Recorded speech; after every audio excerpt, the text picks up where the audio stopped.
estaba con su esposa Tommy en el hospital en Reynosa.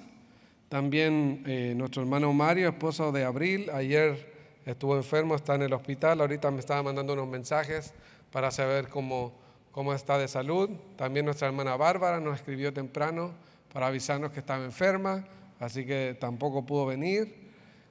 Y bueno, me imagino que hay otros hermanos que tampoco están, que tal vez han tenido alguna complicación, y quiero llevar a estas personas en específico al Señor en oración. Así que compartamos juntos este tiempo de oración mientras nuestros niños salen a su clase. Y vamos a orar por estos hermanos que están pasando un tiempo de dificultad en su salud, para que el Señor obre soberanamente sobre sus vidas. Bueno, llevémoslos en oración. Amado Dios, quiero orar por mis hermanos que hoy no están. Varios de ellos sabemos sus circunstancias, otros no sabemos. Pero oramos confiando en tu soberano poder y en tu gracia soberana sobre nuestras vidas, Señor. Confiamos que aún la enfermedad en el creyente siempre tiene propósito, el dolor, el sufrimiento, porque aún decía Pablo, esta leve tribulación. Es un tiempo de tribulación breve, pero nosotros somos extranjeros en esta tierra, Señor. Y ayúdanos en medio del dolor, la enfermedad y la aflicción, poner nuestros ojos en ti, sabiendo que en Cristo tenemos una promesa eterna, una morada eterna, inmarcesible, inmarchitable, reservada para nosotros en los cielos. Pero de alguna manera rogamos también a ti, como ese Padre bueno y amoroso, que te apiades del sufrimiento de nuestros hermanos y pongas tu mano de gracia sobre ellos. Usa también a los médicos. Oramos en especial por Mario y Abril y su familia. Los llevamos en oración delante de ti, Señor, para que tu mano esté con ellos como siempre ha estado, y que ellos puedan experimentar más de tu gracia en medio de este tiempo de enfermedad. Oramos por nuestra hermana Bárbara, nuestra hermana Tommy, nuestro hermano Ramón, para que también los guardes, Señor. Y oramos por el resto de los hermanos que no están. Hay varios que hoy no están. Oramos pidiendo para que en el lugar en donde se encuentren puedan, Señor, buscar tu rostro y pronto venir y también congregarse junto a nosotros, para que de manera corporativa podamos seguir creciendo como un cuerpo, asidos todos de la cabeza que es Cristo, en quien todo el cuerpo unido y concertado va creciendo con el crecimiento que da Dios. Así que pronto también puedan unirse a este cuerpo, para que podamos adorar, atesorar más a Cristo y crecer juntos en el Evangelio. Gracias te damos por quienes nos visitan, y rogamos en especial ahora que nos des la ayuda de tu Espíritu Santo para entender tu palabra y también aplicarla a nuestras vidas, en el nombre de Jesús. Amén. Abran sus Biblias en 1 Juan capítulo 5, versículos 1 al 5. Para aquellos que no lo saben, hemos estado estudiando 1 Juan por varios meses, verso a verso, en nuestra manera de estudiar el texto, estudiar las Escrituras y edificarnos a través del estudio expositivo de la palabra de Dios. Vayan ahí a 1 Juan capítulo 5, versículos 1 al 5, y vamos a leer la porción bíblica que vamos a estar estudiando durante este tiempo de predicación. Dice así la palabra de Dios: todo aquel que cree que Jesús es el Cristo es nacido de Dios. Y todo aquel que ama al que engendró, ama también al que ha sido engendrado por él. En esto conocemos que amamos a los hijos de Dios, cuando amamos a Dios y guardamos sus mandamientos. Pues este es el amor a Dios, que guardemos sus mandamientos. Y sus mandamientos no son gravosos, porque todo lo que es nacido de Dios vence al mundo. Y esta es la victoria que ha vencido al mundo: nuestra fe. ¿Quién es el que vence al mundo sino el que cree que Jesús es el Hijo de Dios? Una de las cosas bonitas que me dejó mi tiempo en el seminario fue hacer amistad. Y la mayoría de las personas con las que logramos hacer un buen tiempo de amistad durante el seminario junto a mi esposa fueron dos parejas en particular: Betsabé y Jonathan, ella de México, él es de República Dominicana, y Esteban, que es de Costa Rica, y Joana, que es chilena. Y varias veces pasamos buenos tiempos conversando, comiendo, divirtiéndonos. También pasamos buenos tiempos de amistad.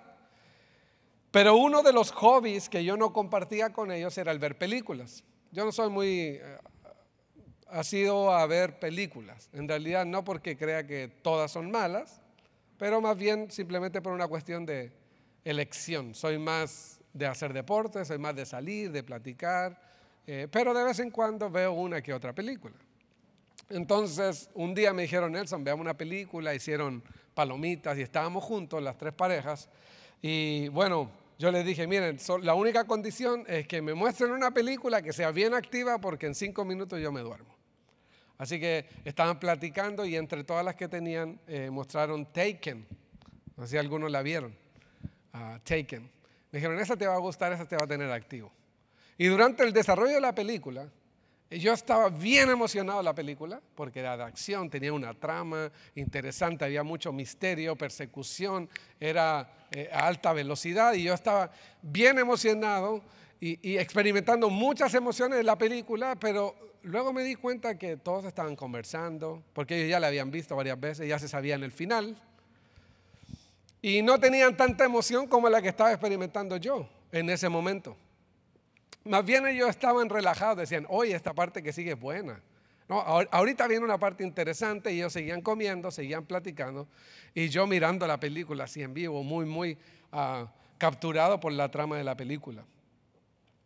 El asunto que tiene esta ilustración con el paralelo de hoy es que los cristianos sabemos el final de la historia y eso nos ayuda a entender esta perspectiva de la vida con la perspectiva de la victoria final. Nosotros sabemos el final de la película y eso nos ayuda a vivir todas las circunstancias de esta vida terrenal con una perspectiva diferente. Yo estaba capturado por la trama, nervioso por lo que iba a pasar y ellos estaban en una situación de mucho relajamiento, distensión. ¿Por qué? Porque ellos sabían lo que iba a venir. El pasaje que estamos estudiando hoy y que vamos a estudiar hoy, Juan pone la idea ahora en mente de cada creyente de que nosotros somos victoriosos, que nosotros no solo estamos venciendo, sino hemos vencido como un hecho ya consumado y sabemos el final de la historia y por ende todas las circunstancias que experimentamos en esta vida las podemos vivir con una perspectiva diferente porque sabemos el final de la historia. No hay razón para que la angustia, no hay razón para que la ansiedad te domine y te controle y las circunstancias te controlen porque el creyente ha vencido al mundo y todas las circunstancias que vivimos en esta etapa de la vida, si las miramos a la luz de la eternidad, nosotros sabemos el final de la historia y podemos vivir como verdaderos vencedores porque Cristo ha consumado esa victoria y nos la ha dado a nosotros por gracia, para que podamos experimentar en esta vida terrenal, sí, aquí y ahora, esa victoria y esa paz que Jesús ha ganado por nosotros. ¿Quién es un nacido de Dios? Y esa es la primera pregunta que el apóstol Juan responde en este texto. ¿Quién es un nacido de Dios? Y si lo vemos ahí en el versículo 1 dice, todo aquel que cree que Jesús es el Mesías. Nosotros en español usamos Cristo como un nombre, pero en realidad es un título. Es un título más que un nombre. Cristo se refiere a el ungido o el Mesías. Así que podríamos decir más bien todo aquel que Jesús es el Mesías es nacido de Dios. Ahora, noten algo interesante aquí en el texto porque no dice todo aquel que cree va a nacer. Más bien dice todo el que cree es nacido de Dios. La fe como una manifestación posterior a la nueva vida que Dios nos da por el poder del Espíritu Santo. Y les quiero leer algunos pasajes que hablan sobre este tema. ¿Quién es un nacido de Dios? El que cree que Jesús es el Cristo, el que cree que Jesús es el Mesías. Este es nacido de Dios, no dice nacerá de Dios, más bien es. Dice 1 de Pedro 1:23, siendo renacido no de simiente corruptible, sino de incorruptible por la palabra de Dios que vive y permanece para siempre. Santiago 1:18 dice, Él, Dios, el Padre, de su voluntad, nos hizo nacer por la palabra de verdad. Primera de Juan 1:12, quizá el 12 muy conocido entre el mundo cristiano. A lo suyo vino, los suyos no le recibieron, ese es el 11. El 12 es, mas a todos los que le recibieron, a los que creen en su nombre, les dio potestad de ser hechos hijos de Dios. Pero el 13 no lo sabemos y es bien clave, porque dice que estos, los cuales Esos que recibieron a Jesús no son engendrados de sangre, ni de carne, ni de voluntad de carne, ni de voluntad de varón, sino de Dios. Dios solamente tiene el poder de revivir a un muerto espiritual y darle vida para que ese muerto ahora profese una fe genuina en Jesucristo como el Mesías. Juan capítulo 3, versículo 3, un pasaje sumamente conocido, la mujer del pozo, Nicodemo, hablando Jesús allí con Nicodemo sobre este tema de nacer de nuevo. Y Jesús le dice: de cierto te digo que el que no naciere del agua y del Espíritu no puede entrar en el reino de Dios. Lo que es nacido de la carne, carne es. Esta carne, pues yo nací de mi madre. Pero lo que es nacido del Espíritu, Espíritu es. Ahora, escuchen esto, porque aquí está el misterio soberano de Dios en la salvación. El viento sopla de donde quiere y oye su sonido, pero no sabes ni de dónde viene ni a dónde va. Así es todo aquel que es nacido del Espíritu de Dios. Dios es soberano en la salvación. Dios es soberano en la salvación.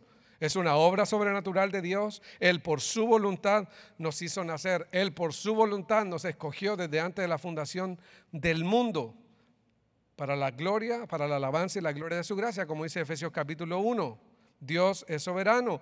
Tito 3:5, Él nos salvó no por obras de justicia que nosotros hubiéramos hecho, sino por su misericordia, por el lavamiento de la regeneración y la renovación en el Espíritu Santo.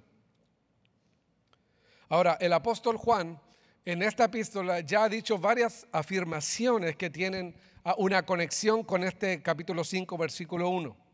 Escuchen lo que leímos en 1 de Juan 2:29. Si sabéis que Él es justo, sabed también que todo el que hace justicia es nacido de Dios. No dice todo el que hace justicia nacerá de Dios. Las obras de justicia son un resultado del nuevo nacimiento. Luego, 1 de Juan capítulo 3, versículo 9. Todo aquel que es nacido de Dios no practica el pecado. Entonces, la vida de justicia y la vida de santidad, ¿qué es? No es el mérito para alcanzar la nueva vida en Cristo, es más bien la evidencia posterior a la conversión o a la regeneración. 1 de Juan 4:7, otra vez, el mismo Juan diciendo: amados, amémonos unos a otros porque el amor es de Dios. Todo aquel que ama es nacido de Dios. No dice nacerá, es nacido. El amor como una evidencia del nuevo nacimiento. Noten cómo Juan está hablando de esa idea una y otra vez. Juan mismo en su evangelio, el capítulo 10 dice: pero ustedes no creen, estaba hablando aquí el Señor Jesús, ustedes no creen porque no son de mis ovejas, como os he dicho. Mis ovejas oyen mi voz y yo las conozco y me siguen. Mis ovejas oyen mi voz y yo las conozco y me siguen. No dice: los que oyen mi voz serán mis ovejas. Mis ovejas oyen mi voz. Mi Padre que me las dio, aquí está la obra soberana de Dios, es mayor que todos y nadie las puede arrebatar de mi mano. El Padre se las dio al Hijo. Hechos capítulo 16, versículo 14. Entonces una mujer llamada Lidia, vendedora de púrpura de la ciudad de Tiatira, que adoraba a Dios, estaba oyendo.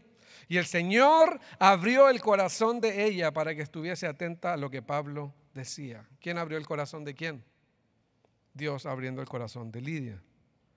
Otra vez el apóstol Juan, capítulo 6, versículo 44. Ninguno puede venir a mí si el Padre que me envió no le trajere. Ninguno puede ir al Hijo a menos que el Padre lo atraiga al Hijo.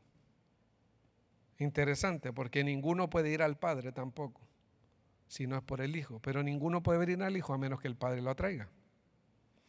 Juan 6:37. Y todo lo que el Padre me da, dijo Jesús, vendrá a mí.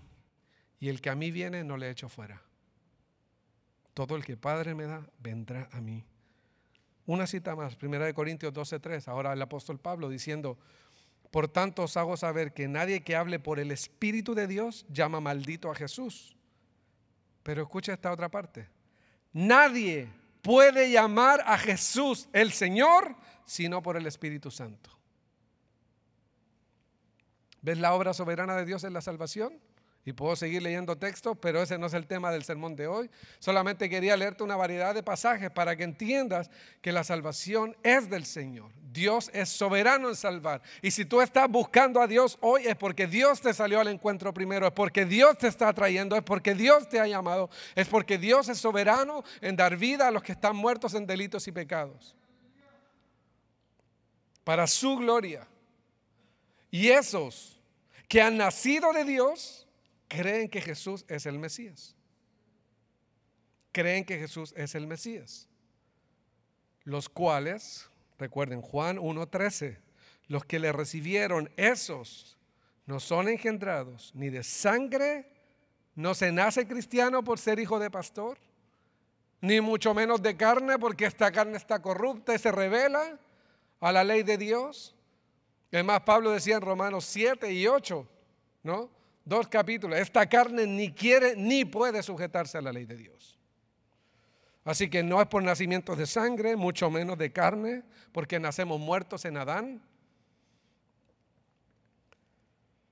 sino de Dios. Los que le recibieron son engendrados de Dios.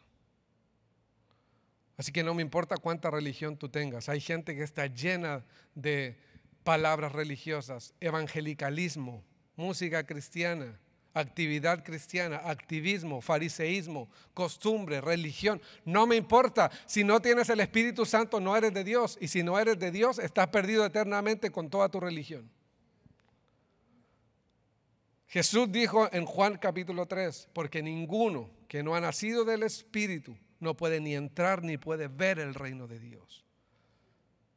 Una de las doctrinas clave que la iglesia evangélica latinoamericana ha perdido totalmente de su predicación es la regeneración. ¿Qué significa nacer de nuevo? ¿Qué es la regeneración? ¿Cómo sucede? ¿Por qué? ¿Por qué es tan vital? Porque si no has nacido del agua y del Espíritu, no puedes ver ni puedes entrar en el reino de Dios. Y no importa que seas miembro, no importa que seas diácono, no importa que toques la alabanza, no importa que seas hijo de pastor. Porque los que han nacido de Dios son los que llaman a Jesús el Mesías. Mi pregunta para ti es, ¿has experimentado la obra soberana de Dios trayéndote a la vida por el poder del Espíritu Santo? ¿O es mera religión lo que tienes?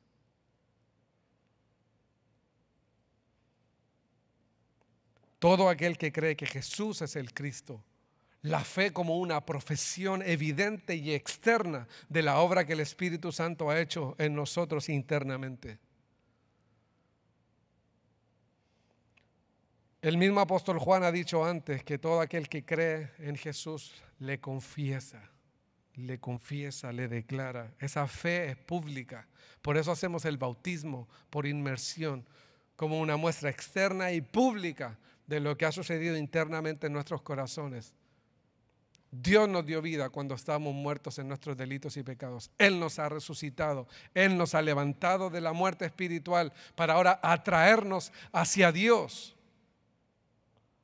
¿Por qué? Efesios 1, por el puro afecto de su voluntad. Por el puro afecto de su voluntad. Para la alabanza de la gloria de su gracia. Que Dios sea glorificado cada vez que un pecador se arrepiente y llama a Jesús Señor, el Mesías. Pero ¿sabes qué? Sin esa obra sobrenatural de Dios, tú jamás podrías entender el Evangelio, ni aceptar el Evangelio, ni abrazar el Evangelio. Jamás. Podrías entenderlo intelectualmente, pero nunca espiritualmente. Si no has nacido de nuevo, y ahora mismo al escuchar estos pasajes, este texto, tú dices, yo no tengo eso. ¿Qué evidencias podemos saber? ¿Qué evidencias prácticas tenemos tú y yo para saber si hemos nacido de Dios? Eso es lo que Juan va a responder en los siguientes versículos. Todo aquel que cree, entonces la primera evidencia es, crees en el Señor Jesús como el Mesías. Sigamos leyendo. Y todo aquel que ama al que engendró. Y esta es otra evidencia de que han nacido de Dios. Amas a Dios mismo. ¿Quién es el que engendró a los hijos espirituales? Dios. Dios. Todo aquel que ama al que engendró, es decir, Dios el Padre. Porque todos los que hemos nacido de Dios, nacemos por su obra soberana en nosotros a través del Espíritu de Dios. Esa es otra evidencia práctica. Amas al que engendró, amas a Dios. No estamos aquí por religión, no estamos aquí por miedo, no estamos aquí para comprar a Dios, para pedirle favores a Dios, para chantajear a Dios con nuestra pseudo fidelidad. Porque somos infieles de la mañana a la noche todos los días de nuestra vida. De hecho, si te crees justo es una evidencia de que no eres salvo. Por supuesto que el hombre natural no ama a Dios, a menos que Dios lo resucite y por el poder del Espíritu Santo ahora tenga un nuevo corazón y nuevos afectos y nuevos deseos por Dios. Él nos salvó, no por obras de justicia que nosotros hayamos hecho. ¿Los seres humanos amamos a Dios por naturaleza? No. De hecho, Pablo escribiéndole a Timoteo le decía, en los tiempos finales habrá hombres amadores de sí mismos y de los deleites más que de Dios. De hecho, somos aborrecedores de Dios. Ninguno de nosotros buscamos a Dios. Recuerdo que una vez una mujer que visitamos estaba llorando y dijo algo bien interesante. ¿Y qué pasa si me paso toda la vida buscando a Dios y buscando a Dios, llamando a Dios y Él no me escogió? ¿Me voy a perder eternamente? Y yo le dije, querida, si tú estás buscando a Dios, es una evidencia que Dios te encontró. Tú jamás buscarías a Dios de tu propia naturaleza. Jamás. Jamás. ¿Cómo te pruebo eso? Fácil, Romanos capítulo 3. No hay justo, no hay quien haga lo bueno, no hay quien busque a Dios. Dios tiene que hacer una obra de iluminación. Dios tiene que buscarnos, Dios tiene que movernos, Dios tiene que llamarnos. Así que no solo recibimos el amor de Dios a través del Evangelio, también recibimos el amor a Dios. A Dios, todo aquel que ama al que engendró. Mi pregunta para ti es, ¿amas a Dios? ¿Amas a Dios? ¿Por qué haces lo que haces? ¿Estás motivado por amor?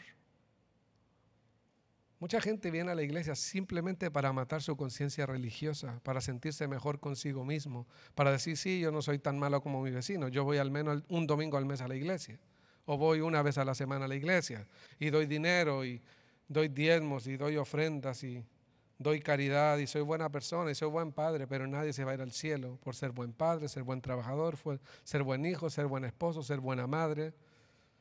Nadie. Amas a Dios, hay un amor sincero por Dios en tu alma, hay algo que late dentro de ti que te impulsa a amar a Dios y todo lo que haces gira en torno a la gloria de Dios o gira en torno a la gloria tuya.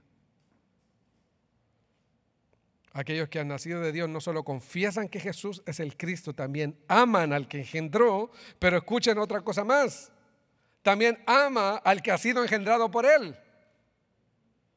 Este es el amor que un creyente genuino expresa a otros creyentes que han sido engendrados por Dios, es decir, su familia de la fe. Mucha gente me dice, Nelson, yo no necesito un cuerpo de Cristo. Yo puedo buscar a Dios solo en casa y leer mi Biblia solo en casa. Sí, puedo leer la Biblia solo en casa. Pero ahora demuéstrame con las Escrituras que tú puedes vivir una vida sin amor hacia tus hermanos como prueba de un amor genuino a Dios. No se puede. De hecho, el apóstol Juan todo el tiempo ha unido el amor a Dios con el amor a los hermanos. Una sana relación con Dios se demuestra a través de una sana relación con los demás. ¿Saben qué? Hace un tiempo atrás, un par de años, asistí a una conferencia que hablaban sobre estadísticas de las iglesias evangélicas en el Valle, al menos a nivel de la Convención Bautista. Y había un alto porcentaje de creyentes que en menos de 10 o 12 años habían sido miembros de más de 5 iglesias. Se pasaban de la primera bautista de Edinburgh a la primera de McAllen, de la primera de McAllen a la primera de Far, de la primera de Far a la primera de quién sabe dónde. ¿Por qué? Porque la gente huye de los problemas, porque no sabe arreglarlos, porque no sabe amar, porque no sabe entender que los pastores se equivocan, los líderes se equivocan, la gente se equivoca, la iglesia te desilusiona. Y para poder mantenerte amando a otros pecadores necesitas esa obra sobrenatural de Dios en tu corazón. De lo contrario vas a pasar huyendo de iglesia en iglesia de los problemas mientras no tengas el amor de Dios que te enseña a perdonar, a restaurar, a ser perdonado, a confesar, a admitir tus debilidades, a aceptar las debilidades de otros. Y no me digas que amas a Dios si no amas a tus hermanos, porque Juan ya ha dicho antes que el que dice que ama a Dios pero no ama a sus hermanos es mentiroso y la verdad no está en él. No lo digo yo, lo dice la Escritura. Así que si no amas a los que han sido engendrados por Dios, te hago la pregunta siguiente: ¿vas a estar con ellos toda la eternidad? Si no los puedes amar aquí 3 años, ¿será que no has nacido de nuevo? ¿O será que necesitas que Dios te quebrante para que aprendas a amar como Él ama, a pecadores como nosotros? En esto conocemos que amamos a los hijos de Dios, cuando amamos a Dios. Escuchen lo que dice el texto, versículo 2. En esto conocemos que amamos a los hijos de Dios, cuando amamos a Dios y guardamos sus mandamientos. Es que no se puede separar fe y obediencia. Mire, en el mundo evangélico, y de hecho en Latinoamérica, todo el mundo dice que tiene fe. Yo creo en Dios, yo creo en Diosito, yo creo en Papito Dios y tantos nombres que le ponemos a nuestra cultura evangélica religiosa. Pero no se puede separar fe de obediencia. Cuando amamos a Dios, obedecemos su palabra. Hasta los demonios creen. Eso dice el apóstol Santiago, porque los demonios también creen, incluso tiemblan ante la presencia de Dios. Queridos, nosotros acabamos de cantar unas canciones que dicen: contempla a Dios, en su trono está, venid y adorarle. Querido, si Dios revelara su gloria aquí, estaríamos todos llorando, tirados en el suelo por nuestra indignidad, pecado, orgullo, miseria, egoísmo, avaricia, vida centrada en nosotros mismos. Si Dios nos muestra un poco de su gloria a través de Cristo y la faz de Jesucristo en su palabra, seríamos tanto más humildes. ¿Estaríamos tan transformados por su gloria? Miren, los ángeles y los arcángeles que no han pecado en toda su existencia desde que Dios los creó, nunca han pecado ni una sola vez. No estoy hablando de los caídos, estoy hablando de los arcángeles que están ahí en el trono de Dios. Ellos, cuando Dios muestra su gloria, ¿qué dicen? Se cubren con sus alas ante la gloria de Dios, que nunca han pecado. Y dicen: santo, santo, santo Dios. Queridos, cuando los creyentes no aprendemos a amar a otros pecadores, ¿sabes por qué es? Por 2 razones. Porque no conoces a Dios y porque no te conoces a ti mismo. Pero cuando conoces a Dios, te conoces realmente como eres. Dios te revela todo tu pecado. Muéstrame a alguien que conoce a Dios y te voy a mostrar a alguien quebrantado, alguien humilde, alguien que de veras puede aceptar sus debilidades y puede perdonar y amar a otros imperfectos que también están siendo amados por Dios por gracia. Nosotros no somos mejores que nadie. Entonces, el que es nacido de Dios no solo cree que Jesús es el Mesías, no solo ama a Dios y ya no solo obra por religión o por miedo, sino por amor genuino a Dios. También ama a los que han sido engendrados por Él, pero también obedece los mandamientos de Dios. Versículo 3. Pues este es el amor a Dios, que guardemos sus mandamientos, y sus mandamientos no son pesados. Queridos, es que cuando tú amas, los sacrificios que tú haces por amor, son nada. Son nada. ¿Sabes qué? Hace unos días mis sobrinos acá, mis sobrinos mexicanos, porque tengo sobrinos chilenos y también mexicanos, a ellos les encanta jugar conmigo, pero me dejan sin energía. Yo así quedo, pero sin nada de energía. Pero hace unos años atrás, cuando yo era adolescente, mi papá, por motivos de trabajo, tenía que ir a trabajar más o menos a 6 horas de mi casa y además estaba sirviendo en la iglesia local. Entonces, él se iba los domingos en la noche, a medianoche, a Concepción, porque vivíamos en ese tiempo en la capital de Chile. Se iba a Concepción, llegaba a las 6:30 de la mañana y se iba de la central de autobuses directo a trabajar todo el día. Y luego trabajaba toda la semana y el día viernes se regresaba para estar con la familia. Y aparte el domingo enseñando en la iglesia o sirviendo de cualquier manera los domingos. pero a mí me encantaba jugar tenis. Y los sábados, después de toda su semana, y que viajaba el viernes toda la noche, el sábado él sabía que en una cancha que estaba muy cerca de nuestra casa, nosotros íbamos a poner nuestra net, nuestra malla de tenis y estar jugando allí, y era la cita ahí programada. A veces dormía 2 horas y se levantaba para ir a jugar con nosotros. Y yo no dimensionaba ese sacrificio. Hasta que me casé y empecé a hacer sacrificios por amor, y a desvelarme por amor, y a cuidar a mi esposa cuando estaba enferma por amor, y a estar con ella por amor, y a veces a negarme a mis propios deseos por amor. Y luego llegaron mis sobrinos, mi familia extendida, mis suegros, mis tíos, familia, primos, y comienzas a ver que aunque hay sacrificios, no son pesados, porque esos sacrificios son movidos por un amor genuino. Mira, cuando hay gente que me dice, pastor, hay que salir a evangelizar, pastor. Yo quiero una iglesia en donde no se hable de eso. Mira, querido, es más fácil dar un cheque de $100 que darle 1 hora de tu vida a los inconversos. Y Dios no necesita nuestro dinero. Te lo puedes guardar, gástalo en otra cosa. Si no estás motivado por amor y una obediencia motivada por amor a Dios, no lo hagas. Es mera religión. No sirve de nada. Dios no necesita nada de nosotros. Dios es dueño de todo, lo acabamos de cantar, porque todo es de Él y por Él y para Él, de Él son todas las cosas. Este es el amor a Dios. Jesús lo dijo así. Escuchen este pasaje interesante. Y otra vez Juan, esto es lo que me encanta de cómo el evangelio de Juan se relaciona con su carta. Jesús lo dijo así en Juan 14, versículo 15. Si me aman, ¿qué dice? Guarden mis mandamientos. Y yo rogaré al Padre, y os dará otro consolador para que esté con vosotros para siempre. ¿Cuál era ese consolador? El Espíritu de verdad, al cual el mundo no puede recibir, porque no le ve ni le conoce, pero vosotros le conocéis. ¿Por qué? Porque mora con vosotros y estará en vosotros. No os dejaré huérfanos, yo vendré a vosotros. Todavía un poco, y el mundo no me verá más, pero vosotros me veréis, porque yo vivo, vosotros también viviréis. Aquel día vosotros conoceréis que yo estoy en mi Padre y vosotros en mí y yo en vosotros. Note la relación de unidad íntima que hay entre Jesús y los suyos.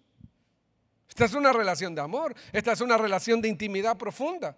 Pablo lo dijo en Efesios 5 de esta manera: porque somos miembros de su carne, de su cuerpo y de sus huesos. La unión tan íntima de Jesús con los suyos. Pero escuche ahora, versículo 21.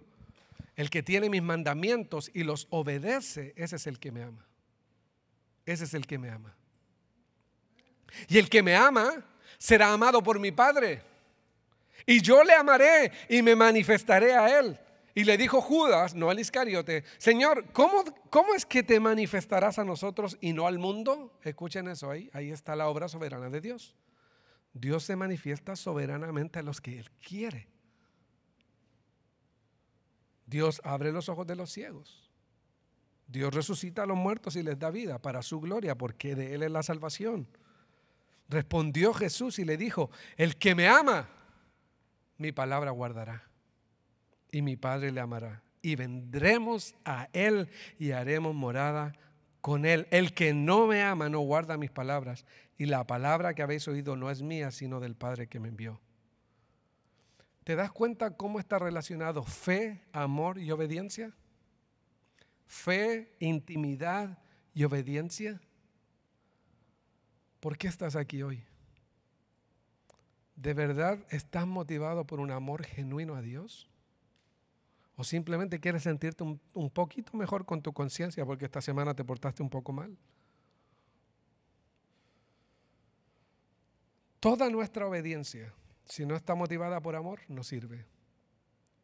En el gran capítulo del amor, 1 Corintios 13, ¿qué dijo el apóstol Pablo? Miren, si yo diera hasta mi cuerpo para ser quemado y doy todos mis bienes a los pobres y no tengo amor, nada soy y de nada me sirve.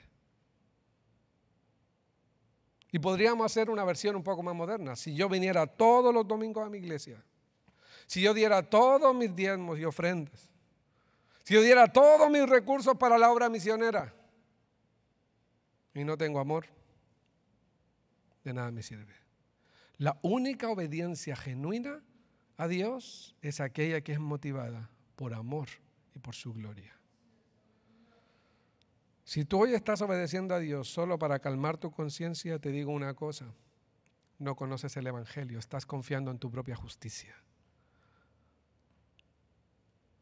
Nosotros nos acercamos a Dios con las puertas abiertas del cielo porque estamos revestidos de la justicia de Jesús y ahora somos adoptados en la familia del Padre, y ese Padre se ha manifestado a nosotros, y como dijo Jesús, Él y el Padre vendrán a mí y harán morada conmigo. Esa es una relación de amor, de intimidad. ¿Conoces a Dios así? ¿Es Dios así para ti? Esta palabra gravosos también se podría traducir como: sus mandamientos no son pesados o difíciles o duros o de mucho peso o abrumadores. ¿Qué te motiva hoy a obedecer? El famoso Agustín de Hipona dijo: ama a Dios y haz lo que quieras. Ama a Dios y haz lo que quieras. Y muchos han malentendido esta frase, porque él no está diciendo ama a Dios y haz lo que quieras libertinamente. No, es que cuando amas a Dios de verdad, todo lo que quieras será agradable. Ama a Dios y haz lo que quieras. Si estás capturado por un amor genuino a Dios, haz lo que quieras. Su Espíritu Santo a lo único que te puede llevar es agradar a Dios y amarle a Él. Pablo decía así: así que vivimos confiados siempre, sabiendo que entre tanto que estamos en el cuerpo, estamos ausentes del Señor. Estamos aquí, todavía no en su presencia. Pero confiamos, dice Pablo, y más quisiéramos ya estar ausentes del cuerpo y presentes en el Señor. ¿Tú anhelas estar con Dios? ¿Anhelas estar con Él? Querido, mira, de hecho, hasta el mensaje evangélico lo hemos tornado tan humanista, porque le decimos a la gente: ¿quién quiere ir al cielo? Allá en el cielo no va a haber sufrimiento, no va a haber dolor, vamos a tener una calle de oro y mansiones y todo va a ser bonito. Y todo eso es cierto, pero está centrado en el hombre. Queridos, yo quiero ir al cielo porque Dios está allí. No me importa lo que haya en el cielo. Si fueran casas de tierra y un piso de paja, yo quiero estar allí porque ese Dios que yo amo y que me ama eternamente está allí. Yo quiero ir al cielo porque mi Dios está allí. Mucha gente quiere ir al cielo simplemente por una sensación de bienestar egocéntrica. Yo quiero ir allí porque ese Padre que me ama también es amado por mí de la misma manera. Yo le amo, quiero estar con Él y le obedezco, y no me pesa obedecerlo porque lo amo. Y mucha gente dice: yo amo a Dios, Nelson, pero su vida no demuestra con sus hechos que ellos están viviendo obedeciendo a Dios. ¿Es una prueba de que han nacido de Dios? Si vives una vida de obediencia motivada por amor. Si es obediencia motivada por la religiosidad tuya, es mero fariseísmo. Eso no es el Evangelio. El Espíritu de Dios produce en nosotros nuevos afectos, nuevos deseos, deseos genuinos por Dios. Y es cierto que todo creyente puede pasar tiempos difíciles en la vida,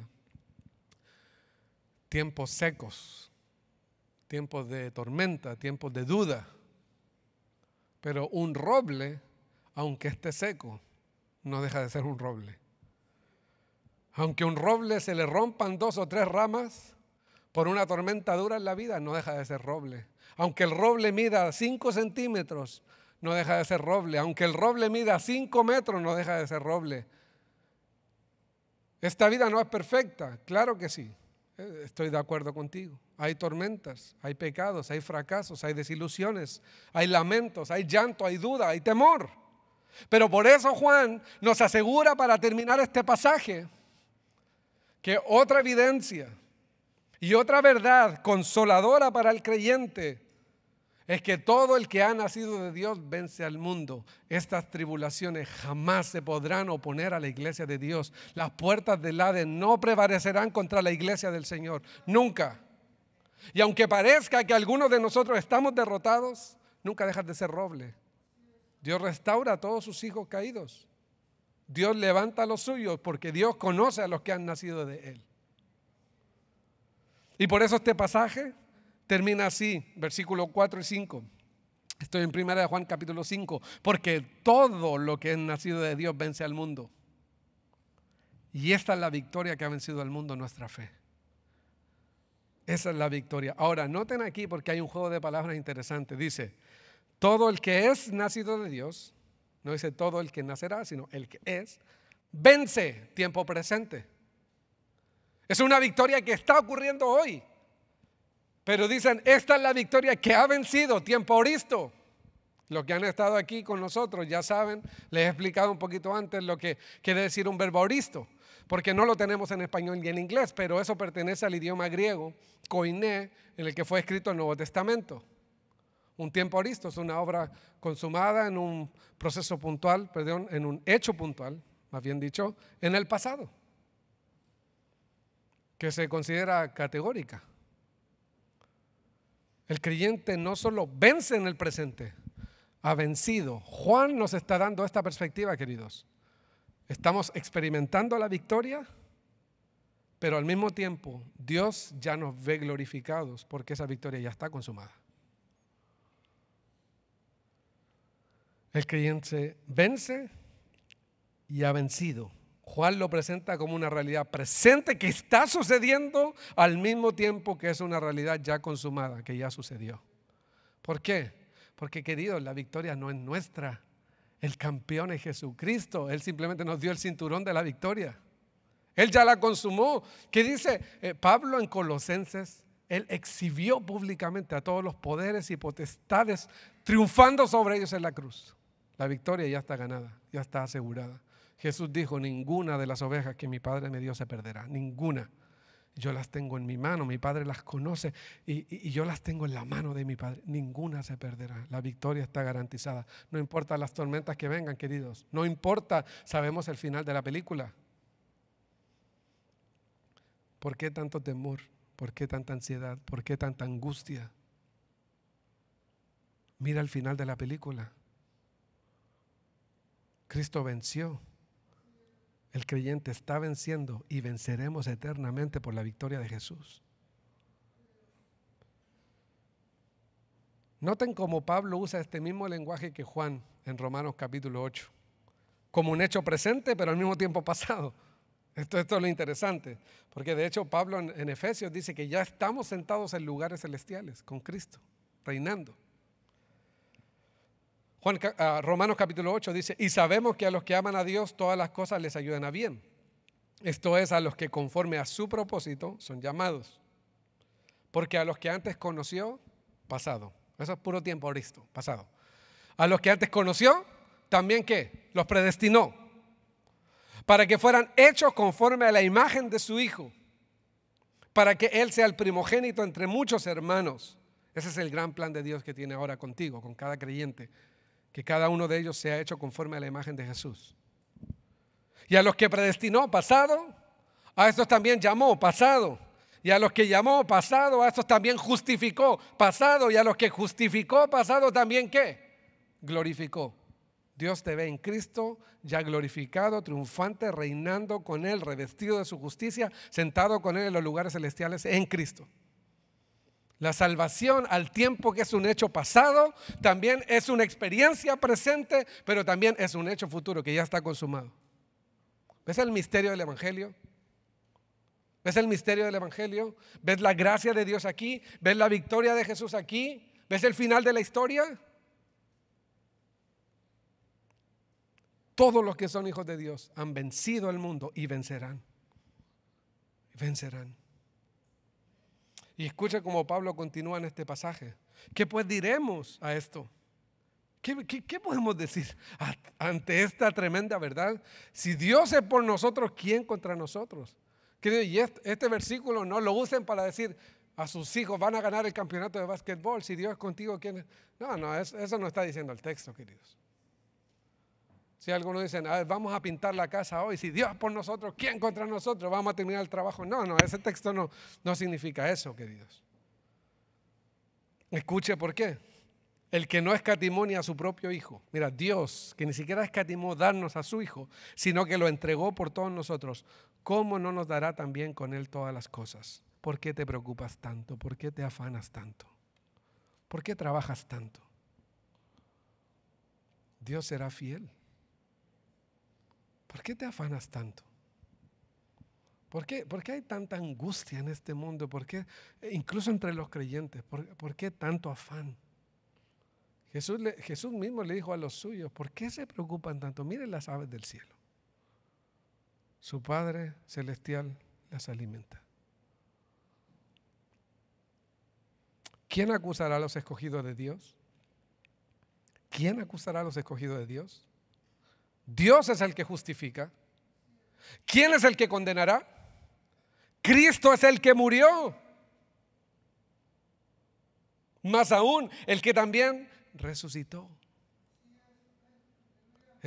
Queridos, es impresionante cómo se ha perdido en el mensaje evangélico la resurrección de Jesús. Y sí, hay que hablar de la cruz, y sí, hay que hablar de la muerte, pero nosotros, ¿sabe por qué no usamos crucifijos con el Jesús crucificado? Porque Cristo no está allí. Él vive. Tenemos un Cristo vencedor, un Cristo resucitado, que está glorificado a la diestra del Padre y que por su victoria nosotros podemos vencer al mundo, sus deseos y sus tentaciones. ¿Quién es el que condenará? Cristo es el que murió. ¿Quién nos separará del amor de Cristo? ¿Tribulación o angustia, persecución, hambre, desnudez, peligro o espada? Como está escrito, por causa de ti somos muertos todo el tiempo, somos contados como ovejas de matadero. Sí, hay aflicción, sí, hay oposición, sí, el mundo aborrece a la iglesia, sí, Satanás aborrece a los creyentes, sí, somos contados como ovejas de matadero, sí, nos dicen que somos locos, sí, nos dicen que somos fanáticos, sí. Pero antes, en todas esas cosas, somos más que vencedores por medio de aquel que nos amó. Por lo cual, dice Pablo, estoy seguro que ni la muerte, ni la vida, ni ángeles, ni principado, ni potestad, ni lo presente, ni lo porvenir, ni lo alto, ni lo profundo, ni ninguna otra cosa creada nos podrá separar del amor de Dios que es en Cristo Jesús. ¿Por qué tanto miedo? Confía en el amor de Dios. No puedes confiar en Dios después que no escatimó ni a su propio Hijo y su propio Hijo colgado en la cruz mostrando su amor por ti. ¿Por qué tanta angustia? ¿Por qué tanto afán? ¿Por qué tanto materialismo? Vive para la gloria de ese Padre que te ama eternamente en Jesucristo.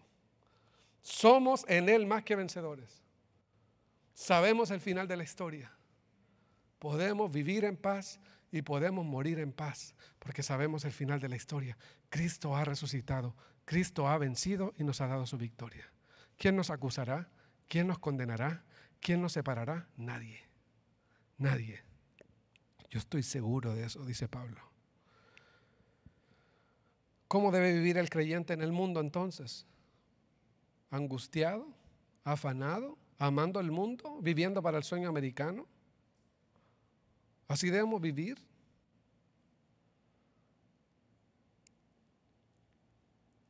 ¿Quién es el que vence al mundo? Sino el que cree que Jesús es el Cristo. Y aquí hay un concepto extraño que ha entrado en la iglesia de Dios, en muchas iglesias. Y puedo decir herético también, porque realmente así es. Cuando leemos este texto que dice, esta es la victoria que ha vencido al mundo, nuestra fe, este concepto se ha mal usado como un concepto subjetivo de fe positiva. Y ahora hay mucho de este pensamiento, lo que se llama la confesión positiva de fe, que es una herejía total, en la iglesia. Juan no está hablando aquí de que la fe que te ayuda a perseverar en medio de toda la aflicción en este mundo es fe en ti mismo. No, queridos. No es fe como ese sentimiento positivo, subjetivo de que todo te va a ir bien. No es fe en las buenas vibras. No es fe en la suerte.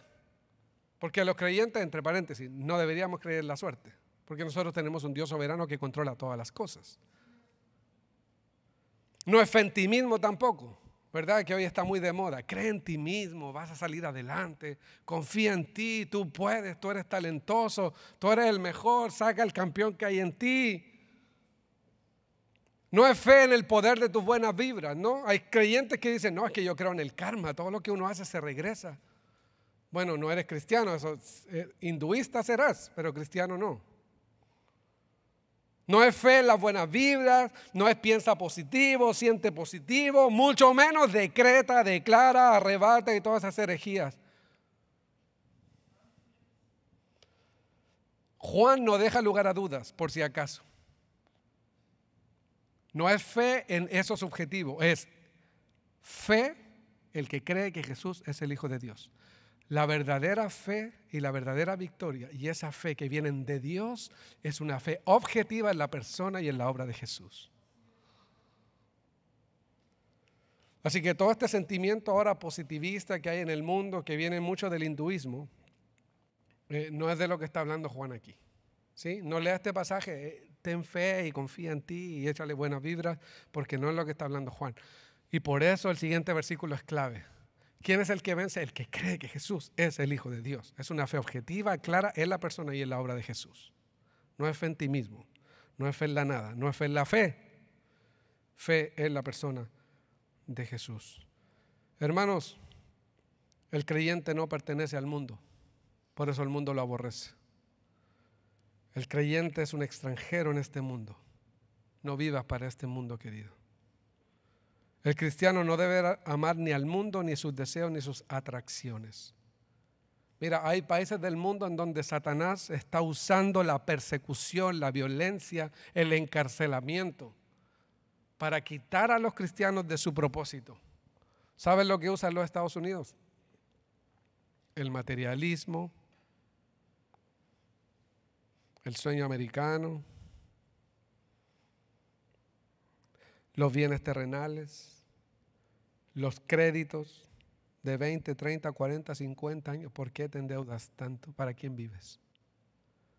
¿Eres hijo de los bancos o eres un hijo de Dios? ¿Para quién vives? ¿Para tu propia gloria o para la gloria de Dios? ¿Acaso no es mejor perderlo todo con tal de ganar a Cristo, como decía Pablo en Filipenses 3? Y todo lo que yo tenía, que antes lo estimaba, ahora lo estimo como pérdida por la excelencia del conocimiento de Jesús mi Señor, por amor del cual lo he perdido todo y lo tengo por basura para ganar a Cristo y ser hallado en Él. El creyente no vive para este mundo. El creyente, es cierto, tiene los pies en la tierra, pero su mente, su corazón, sus anhelos y deseos y esperanzas en el cielo. El creyente anhela también que otros lleguen a esta misma esperanza y nueva perspectiva de vida. El creyente anhela que otros vengan y experimenten la seguridad de que pueden vencer al mundo, sus deseos y tentaciones. Queridos, hay poder en el Espíritu de Dios para que podamos vivir una vida que honra y que trae gloria al Señor. El cristiano ha vencido y vence. No solo es algo que pasó, es algo que está pasando. ¿Has experimentado victoria esta semana en algunas áreas de tu vida? ¿Estás creciendo en la semejanza a Jesús? ¿Estás creciendo en tu obediencia a Dios motivado por amor? ¿Estás amando a Dios de verdad y amando a tu familia en la fe, los que han sido engendrados por Él? Hay victoria, hay poder para el creyente. Querido, quiero terminar con esto. Nuestro texto de hoy empieza con Jesús y termina con Jesús.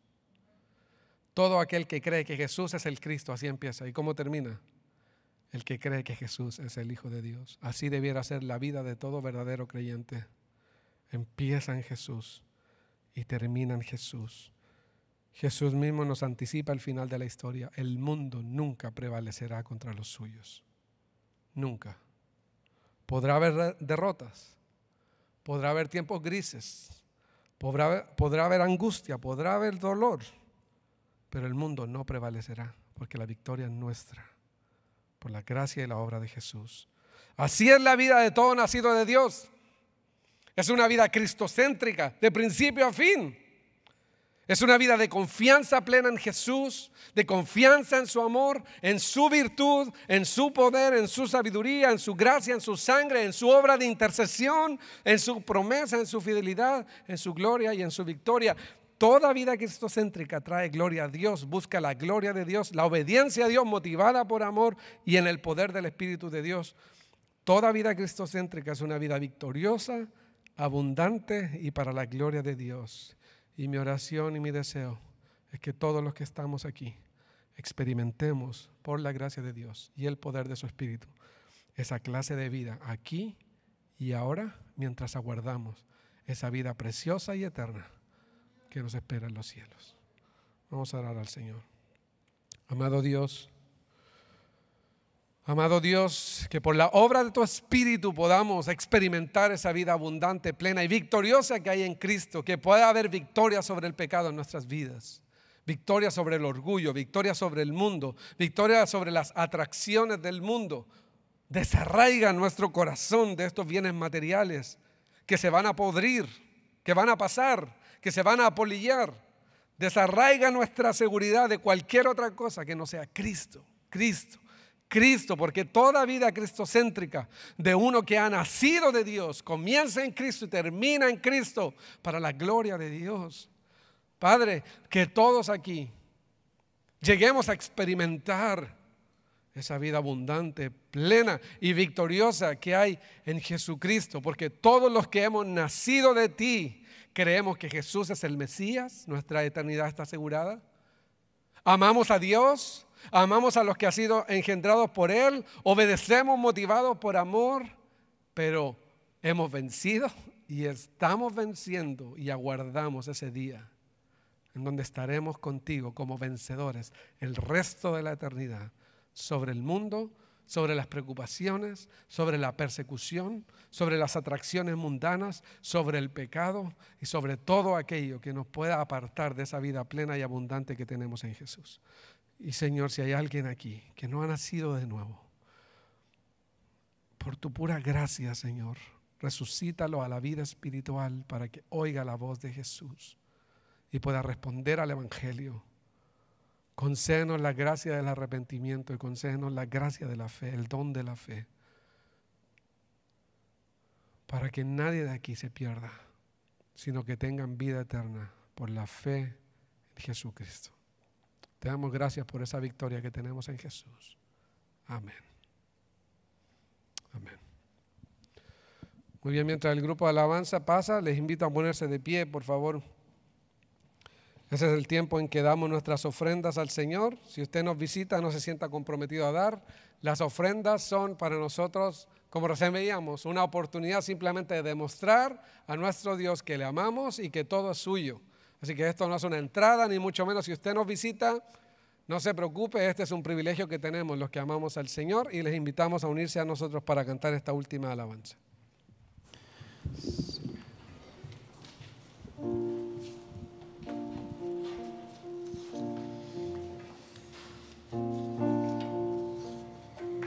Bien, vamos a cantar una última alabanza y como hemos estado cantando acerca de este Dios creador, el Dios, el gran creador que tenemos, y esta canción dice maravilloso Dios, que destaca también todas las cosas que Él ha creado.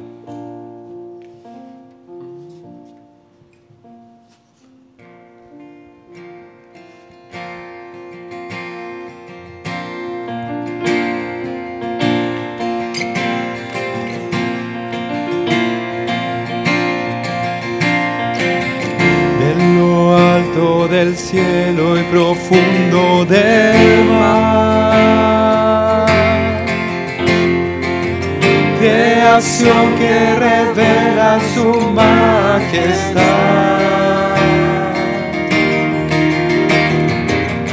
primavera y otoño hablan de ti, la criatura le alaba y canta sin fin, exclamando, el gran creador, no hay descripción, cada estrella en el cielo su nombre le dio, maravilloso Dios, poderoso Dios, no hay otro Dios, con humildad nos postramos al darle honor, maravilloso Dios.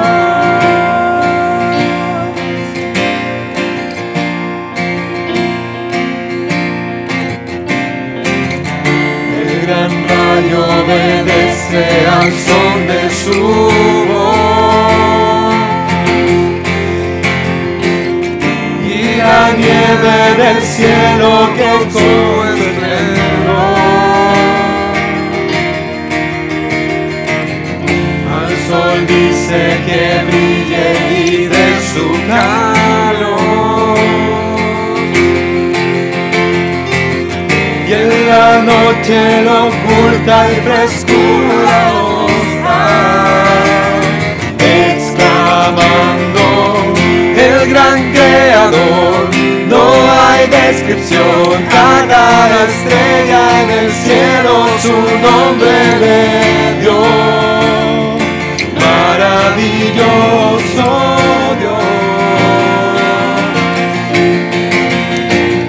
poderoso Dios, no hay otro Dios, con humildad nos postramos al darle honor. Maravilloso Dios, al sol dice que brille y de su calor.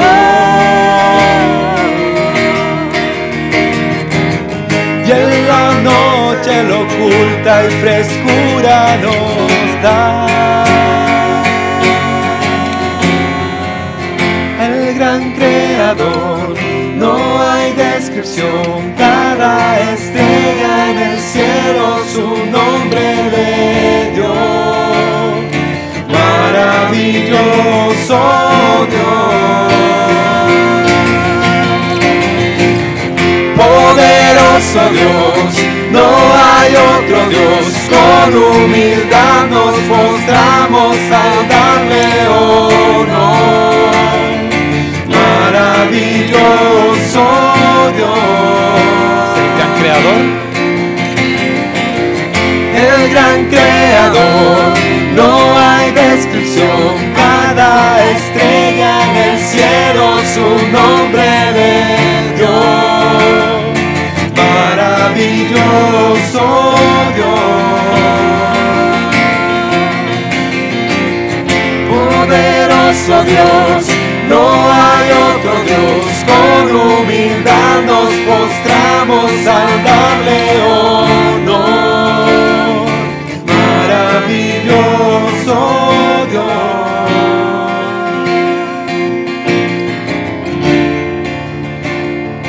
maravilloso Dios.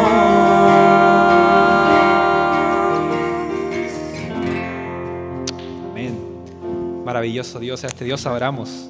Pueden tomar asiento. Amén. Y vamos a tener un tiempo de avisos ya para finalizar nuestra reunión del día de hoy.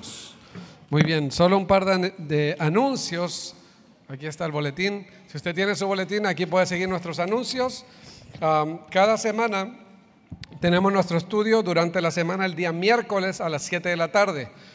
Estamos estudiando un libro de discipulado que se llama Hacia la Meta, del pastor Otto Sánchez, y esta semana nos toca el capítulo 9. Para los que ya han estado en esta serie, esta semana estudiaremos el capítulo 9 para que lo lean en casa y ya luego llegamos al estudio. Si usted no tiene el libro y quiere venir, de todas maneras puede participar, aunque ya se ha perdido todo el hilo, pero de todas maneras pueden participar. El segundo anuncio tiene que ver con nuestro viaje misionero a Puerto Rico. No sé dónde vamos con los anuncios ahí. Ahí vamos, ahí está, ese sí.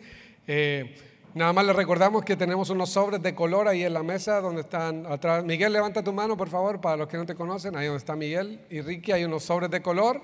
Esos sobres de color son para las ofrendas específicas del viaje misionero a Puerto Rico en este verano.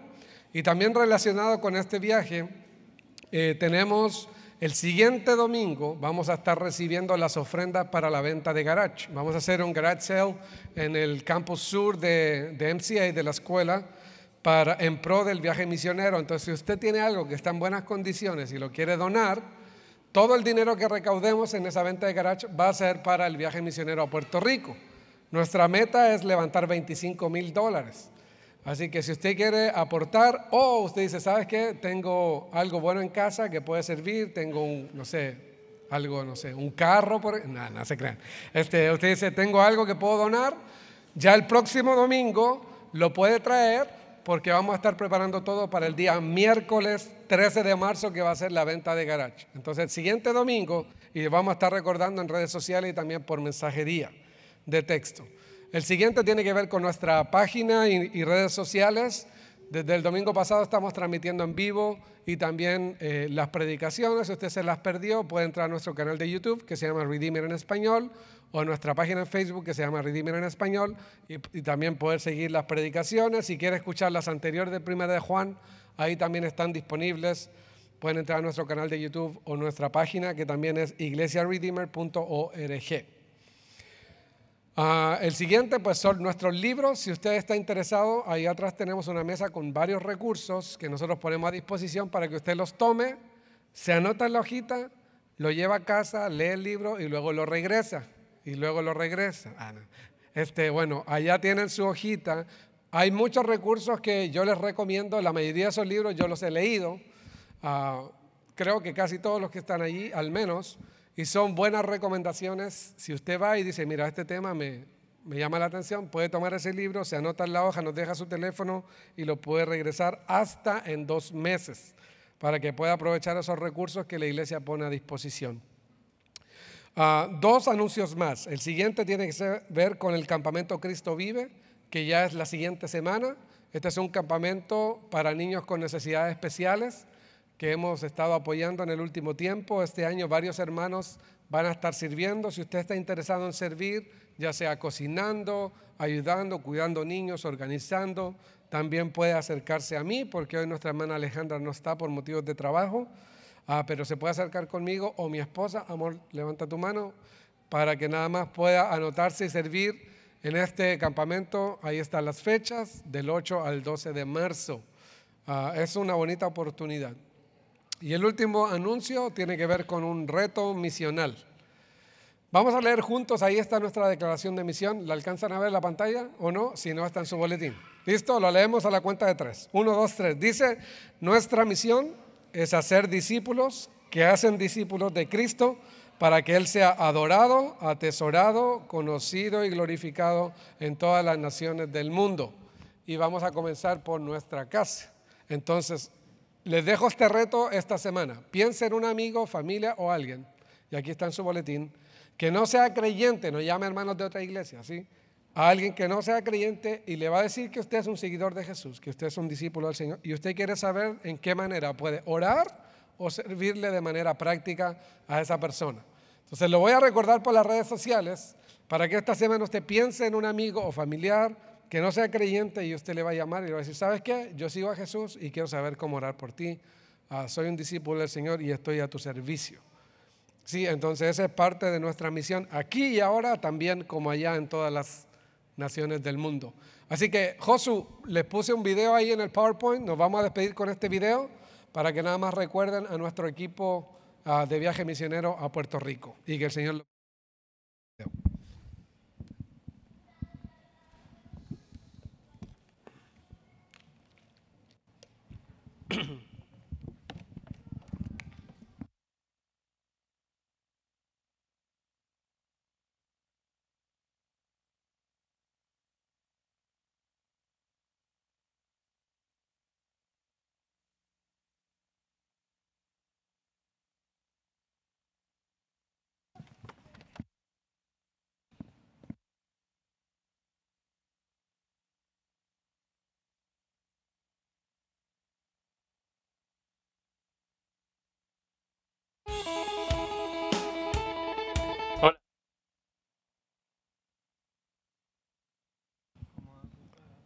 Ya vamos enseguida con el video, no se preocupe. Ahí va.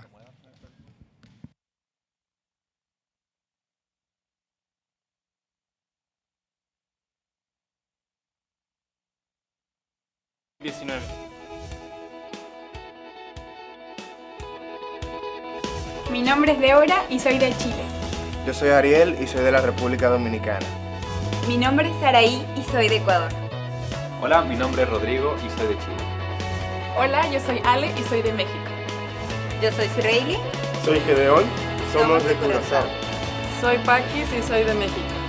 Y yo soy Nelson y soy de Chile. Y como equipo tenemos una gran visión: ser parte de la multiplicación y plantación de iglesias bíblicas y saludables en Puerto Rico. Nos uniremos al ministerio de la Iglesia Bautista Ciudad de Dios. Únete a nosotros por medio de tu oración y tu ofrenda. Algunos quieren iglesias más grandes. Otros queremos más iglesias.